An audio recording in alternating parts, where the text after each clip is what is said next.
Buen día, hoy vamos a hablar de los tejidos vegetales. Acordémonos que cuando veíamos las células decíamos que habían células animales y células vegetales. Entonces, las células vegetales al agruparse de acuerdo a su especialidad van a formar las diversas clases de tejidos vegetales.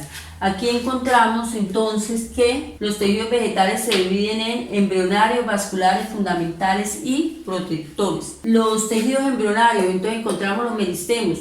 Los meristemos son aquellos tejidos que tienen la capacidad de dividirse constantemente. Ellos van a dar origen a todos los demás tejidos. Encontramos los meristemos primarios, que son los apicales, y los meristemos secundarios, que son el cambio. Los meristemos primarios los encontramos en los extremos de las hojas, formando las yemas, permiten crecer a la planta en longitud, y en los extremos de la raíz, en la cofia de la raíz, que le permite crecer a la planta en longitud hacia abajo. Encontramos el cambio, que permite el crecimiento en grosor, constituye los meristemos secundarios, se encuentran en los tallos gruesos, tallos adultos. Encontramos los tejidos vasculares, que son el xilema y el floema. Encontramos que el xilema es el que transporta la savia bruta. La savia bruta, ¿qué es? Entonces es el agua y las sustancias minerales que la planta absorbe a través de las raíces por los pelos absorbentes y la lleva de la raíz a la hoja. Está formada por células muertas, células leñosas que le permiten hacer esta función. El floema está formada por tubos cribosos, células vivas, y transporta la savia elaborada, o sea, los carbohidratos que se han elaborado los transporta de la hoja a la raíz.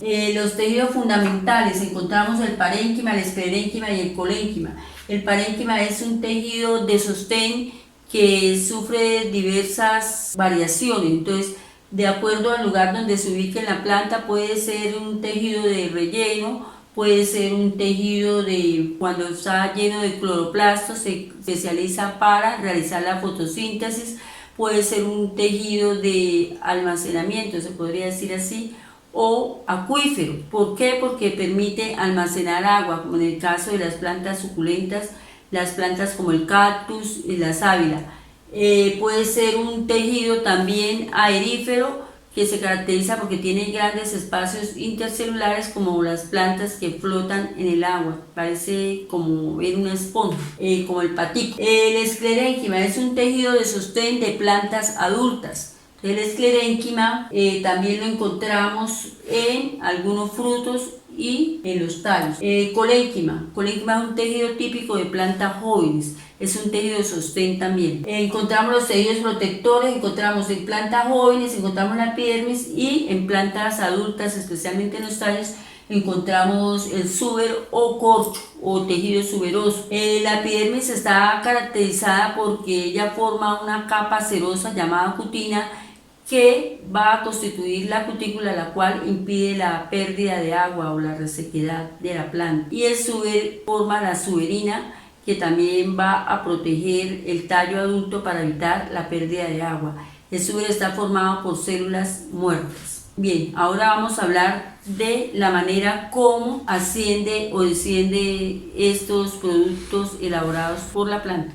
Floema, fisiología. El movimiento de la savia elaborada sigue la dirección de las zonas de origen o fuentes, hojas, a las zonas de consumo o sumideros, que son las partes de la planta que no pueden cubrir sus necesidades energéticas. La hipófisis es el flujo de presión. La savia elaborada entra en los tubos cribosos por el floema, por transporte activo, o sea, hay gasto de energía, y produce un aumento de concentración. Esto provoca la cesión de agua desde los vasos leñosos del xilema, que se encuentran paralelos a ellos. El agua entra por ósmosis y ayuda a que se produzca el transporte de nutrientes. Estos son extraídos por las células que los necesitan, con lo que disminuye su concentración. Entonces la mayor parte del agua regresa al xilema. La savia elaborada está formada por disolución de azúcares y aminoácidos. Ahora vamos a ver cómo ocurre el transporte de savia bruta. Este se da en tres fenómenos: por transpiración, la pérdida del vapor de agua por los sistemas de las hojas y por los tallos debido al aporte energético del sol,